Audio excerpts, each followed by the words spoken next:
নমস্কার, শ্রমিক কথা আপনাদের সকলকে স্বাগত জানাই। দেখুন, office of the commissioner labour government of NCT Delhi সরকারের যে ন্যূনতম মজুরি সেটি বছরে দুবার পরিবর্তন করা হয়, সেন্ট্রাল গভর্নমেন্টের নাই। যেমন একবার এপ্রিল মাসে আর একবার অক্টোবর মাসে। তো এপ্রিল মাসে যেটা পরিবর্তন করা হয় সেটা 15/4/2025 সেখানে একবার করা হয়েছে। এরপর অক্টোবর মাসে যেটা ইনক্রিমেন্ট দেওয়ার কথা ছিল, অক্টোবর মাসে যেটা বাড়ানোর কথা ছিল 2025-এ, সেটা মোটেও বাড়ানো হয়নি। এবার কি হলো, এখানে যে পূর্ণ রেট ছিল সেই রেটটিকে স্ট্যান্ড বাই এর মধ্যে রেখে দেওয়া হলো। এখানে কি বলা হয়েছে, where the government of national capital territory Delhi had revised the minimum wages act 1948, যেটা ছিল সেটাই করে দেওয়া হয়েছে। এবার কথা হচ্ছে এখানে এর সাথে কি বলা হয়েছে, 1 এপ্রিলে একবার বাড়ানো হয় আর 1 অক্টোবর একবার বাড়ানো হয়। তাহলে কোথায় কত নতুন যে মজুরি আছে সেটা দেওয়া হবে, সেটা নিয়ে আজকে আমরা এই ভিডিওর মাধ্যমে আলোচনা করবো। তাহলে চলুন ভিডিওটি শুরু করা যাক। আপনারা যদি চ্যানেল নতুন এসেছেন, চ্যানেলটা অবশ্যই সাবস্ক্রাইব করুন, পাশে যে নোটিফিকেশন বেলটি আছে অনেকটা অনেক ক্লিক করে দিন। আমি এরকম অনেক ইনফরমেটিভ ভিডিও আগামী দিনও নিয়ে আসবো। দেখুন, এখানে বলা হয়েছে following revised rates of minimum wages shall be applicable in the respect of unskilled, semi-skilled, skilled categories in scheduled employments. প্রত্যেকটি ক্যাটাগরি ক্ষেত্রে শিডিউল যে এমপ্লয়মেন্ট আছে তার মধ্যে যে ন্যূনতম মজুরি আছে সেটাকে বাড়ানো হবে। এখানে রেটস দেওয়া রয়েছে, আনস্কিল্ডে কত পাবে, স্কিল্ডে কত পাবে, সেমি স্কিল্ডে কত পাবে। তো দেখুন, 18,066 টাকা আপনার রেট, সেটা বাড়িয়ে হয়ে গেছে 18,456 টাকা, 710 টাকা পার ডে। আবার সেমি স্কিল্ডে 784 টাকা, আবার স্কিল্ডের ক্ষেত্রে 862 টাকা। এখানে হাইলি স্কিল্ডের কোনো অপশন কিন্তু নেই, মনে রাখবেন, হাইলি স্কিল্ডের কোনো অপশন এখানে নেই।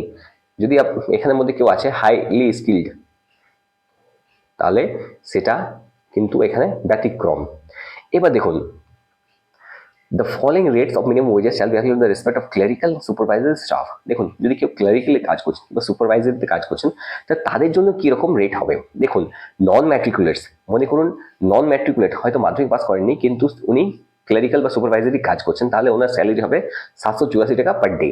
আবার যদি ম্যাট্রিকুলেট বাট নট গ্র্যাজুয়েট, যদি উনি মাধ্যমিক পাস করছেন, এইচএসও পাস করে গেছেন কিন্তু গ্র্যাজুয়েশন পাস করতে পারেনি, তাহলে ওনার স্যালারি হবে 862 টাকা। এরপর হচ্ছে গ্র্যাজুয়েটস অ্যান্ড অ্যাভভ, যদি কেউ গ্র্যাজুয়েট মানে গ্র্যাজুয়েশন পাস করেছেন, এর থেকে বেশি বা হয়তো ডিগ্রিও রয়েছে, তার জন্য হবে 937 টাকা। এখানে মোটামুটি একটা জিনিস বলা যেতে পারে কি, তার যে যত বেশি কোয়ালিফাইড থাকবে তার জন্য কিন্তু তত ভালো স্যালারির এখানে একটা স্কোপ রয়েছে।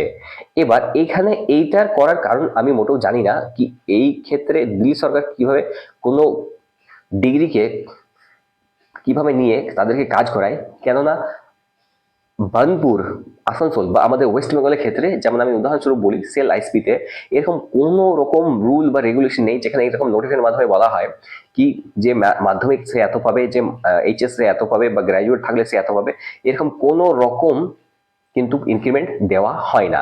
এটা অতি দুর্ভাগ্যজনক কি আমাদের পড়াশোনা করার পরেও কোনো রকম বেনিফিট সেখানে সরকার দেয় না, আর শোষণমূলক নীতি শুধু দিয়ে যায়। এবার কথা হচ্ছে এরপর কি রয়েছে। দেখুন, এখানে কি বলা হয়েছে, note, case of tampering with the order has to come in our notice, employers workers may confirm from the website labour department. দেখুন, এমপ্লয়ার্স আর ওয়ার্কারদেরকে এটা কনফার্ম করার জন্য বলা হচ্ছে কি এটা অনুযায়ী যে আপনার স্যালারি আছে সেটা আপনি পাবেন। এবার এখানে যেটা রয়েছে মিনিস্ট্রি অফ লেবার, এইবার এখানে যতগুলো জায়গা রয়েছে সব জায়গাতে এটা চলবে।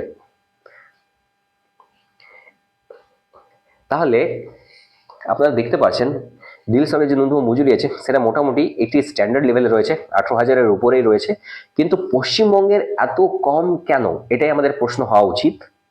পরবর্তীকালে এই যে ওয়েজ কোড এখন বর্তমানে পাস হয়ে গেছে, এই ওয়েজ কোডটার কি ইমপ্লিমেন্টেশন কিভাবে হবে, পরবর্তীকালে কি আদৌ সবার স্যালারি সমান হবে উত্তর থেকে দক্ষিণ অবধি, সেটা আমাদেরকে দেখতে হবে। যদি এই ভিডিওটা আপনার ইনফরমেটিভ লেগে থাকে তো চ্যানেলটি সাবস্ক্রাইব করুন, পাশের যে নোটিফিকেশন বেলটি আছে ওটা অনেক ক্লিক করুন, ভিডিওটি একটি লাইক করুন, আর সকল শ্রমিক ভাইদের সাথে এই ভিডিওটি আপনি শেয়ার করতে পারেন।